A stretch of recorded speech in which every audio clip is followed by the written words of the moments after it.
2025 లేదా 26లో డిగ్రీ లేదా బీటెక్ చదివారా? సాఫ్ట్‌వేర్ జాబ్ కోసం ఎదురు చూస్తున్నారా? అయితే కోడ్ జ్ఞాన్ 100 డేస్ కోర్సులో చేరండి, జాబ్ సాధించండి.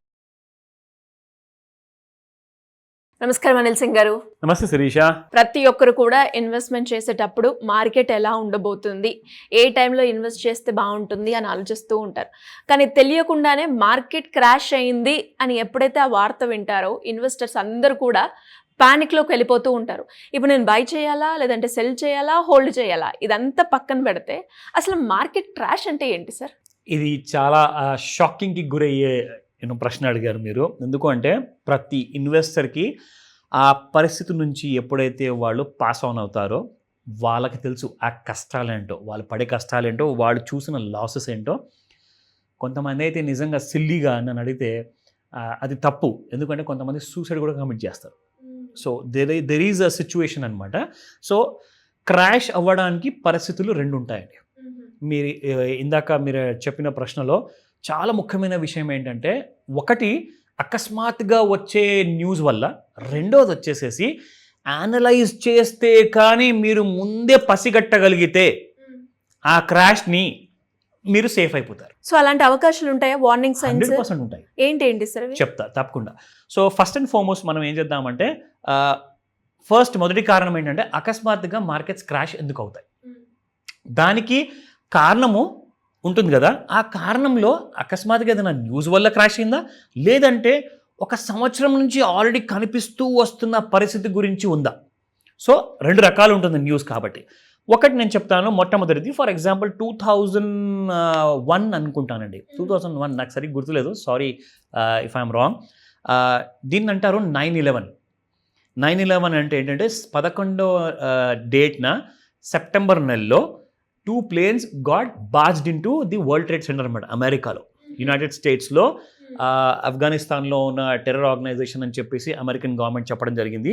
సో వాళ్ళు ఏం చేశారంటే ఒక సూసైడ్ గ్యాంగ్ అందరు కలిసేసి 2 planesని హైజాక్ చేసుకొని ఒక్కొక్క బిల్డింగ్లో దూరిపోయారనమాట. అంటే crashed out, completely crashed out.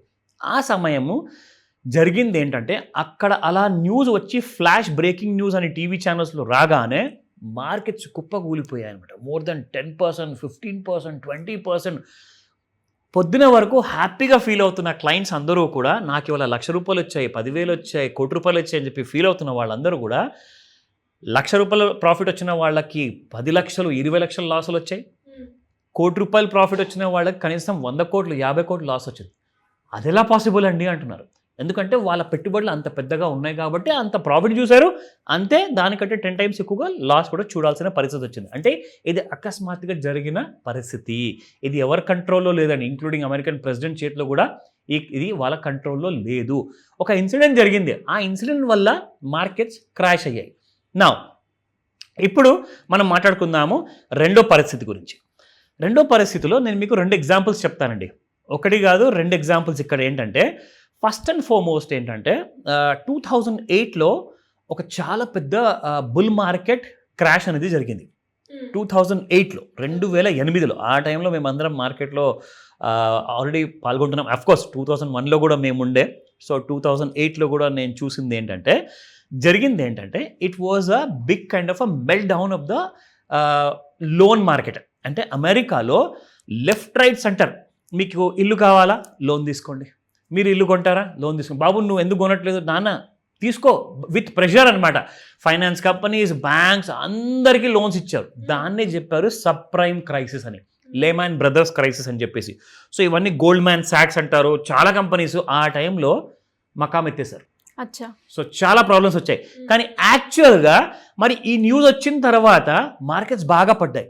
మరి ఈ విషయం అన్నీ కూడా అమెరికాలో మీకు అలా జరుగుతుందన్న పరిస్థితి మీరు న్యూస్ పేపర్లో కానివ్వండి, న్యూస్ వీడియోస్లో కానివ్వండి, ఆర్ మీ దగ్గర ఎవరన్నా అమెరికాలో ఉండేవాళ్ళు ఫ్రెండ్స్ కానివ్వండి, మీ వాళ్ళ ద్వారా ఒకవేళ మీకు ఇన్ఫర్మేషన్ మీరు తీసుకోలేదంటే తప్పు మీది. Because this was slowly boiling అనమాట.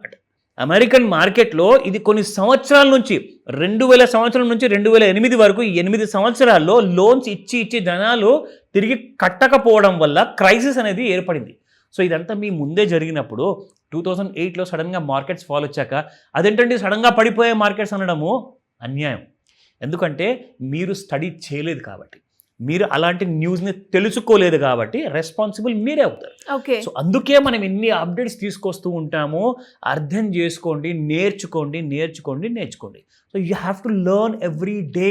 అలాగే సార్, ఇప్పుడు మీరు అన్నట్టుగానే మార్కెట్ ఫాలో అవ్వడానికి, క్రాష్ అవ్వడానికి ఇలాంటి రీజన్స్ ఉంటాయి అని చెప్పడం జరిగింది. సో ఇప్పుడు మార్కెట్ క్రాష్ అయింది, యాజ్ ఎ ఇన్వెస్టర్గా ఎవరైనా కూడా ఫస్ట్గా ఏం చేయాలి సార్?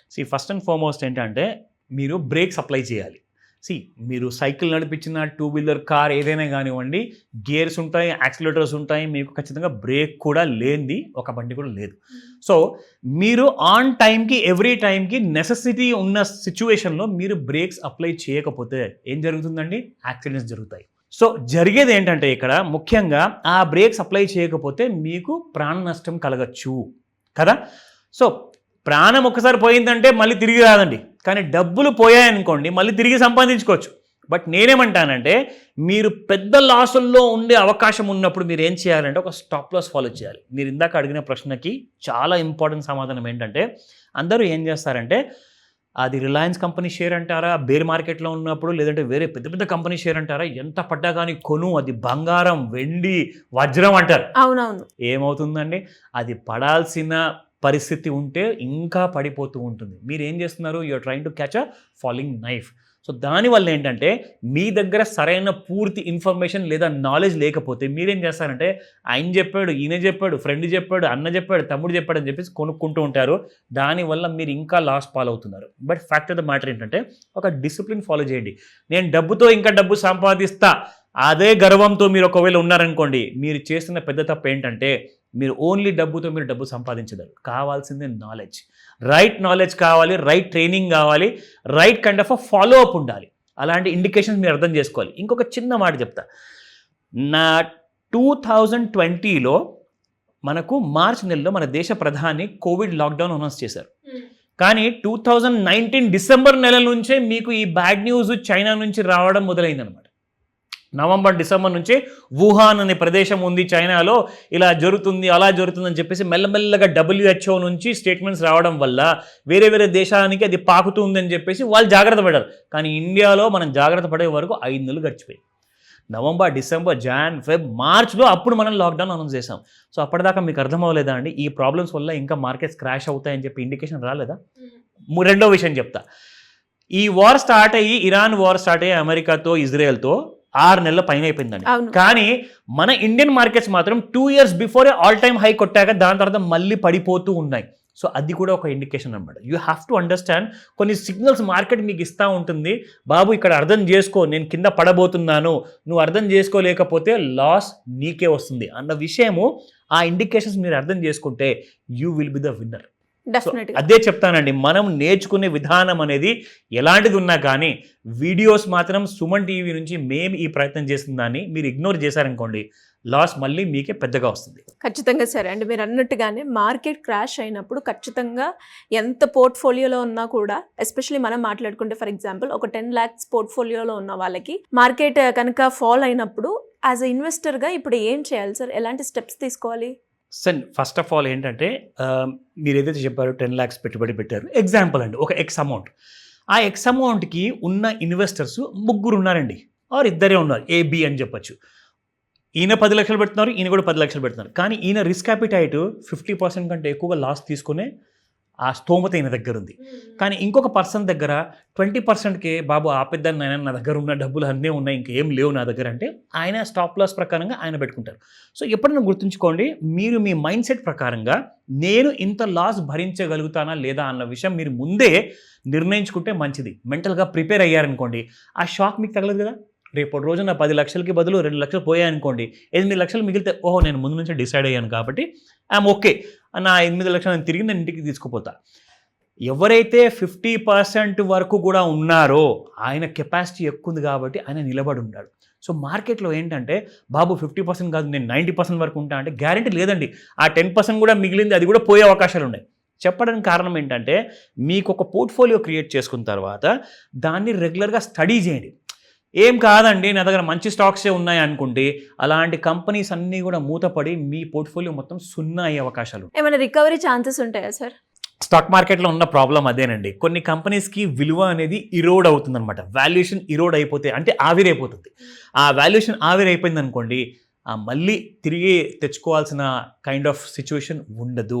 ఇందులో ఇలాంటి కంపెనీస్ చాలా ఉన్నాయి. గీతాంజలి జెమ్స్ ఉంది, డిహెచ్ఎఫ్ఎల్ దివాన్ హౌసింగ్ ఫైనాన్స్ లిమిటెడ్ ఉంది. ఇలాంటి కంపెనీస్ చెప్పుకుంటూ పోతే ఇన్వెస్టర్స్ డబ్బులు మింగేసాయి అనమాట ఈ కంపెనీ కూడా. సో ఇలాంటి కంపెనీ మంచి మంచి కంపెనీసే అండి ఇవన్నీ. ఇన్ఫ్యాక్ట్ షారూక్ ఖాన్ గారు దివాన్ హౌసింగ్ ఫైనాన్స్కి he was a brand ambassador చెప్పుకోవాలి అంటే. మరి అంత పెద్ద కంపెనీ ఎలా మునిగింది? We don't know. సో అలాంటి ఇండికేషన్స్ని మీరు స్టడీ చేయాలి. సార్ నేను ఒక రైతు, నాకు kind of I don't have any education, నాకు నాలెడ్జ్ లేదు అంటే కూడా సింపుల్గా మీరు చేయాల్సిన పని సుమన్ టీవీ వీడియో చూడండి, యూ విల్ బి గైడింగ్. ఎలా సార్ మరి దీని గురించి కంప్లీట్గా ఇన్ఫర్మేషన్, ఒక నాలెడ్జ్ తెలుసుకోవాలి అనుకుంటున్నాను, ఆ తర్వాత నేను డబ్బులు సంపాదించాలి అనుకునే వాళ్ళు ఎలా మిమ్మల్ని కాంటాక్ట్ అయ్యే అవకాశం ఉంటుంది? సింపుల్ అండి. సుమన్ టీవీ ప్రేక్షకులకు అందరికీ కూడా ఒక మంచి కైండ్ ఆఫ్ ఒక easiest way of connecting or communicating అనేది ప్రసాదించింది.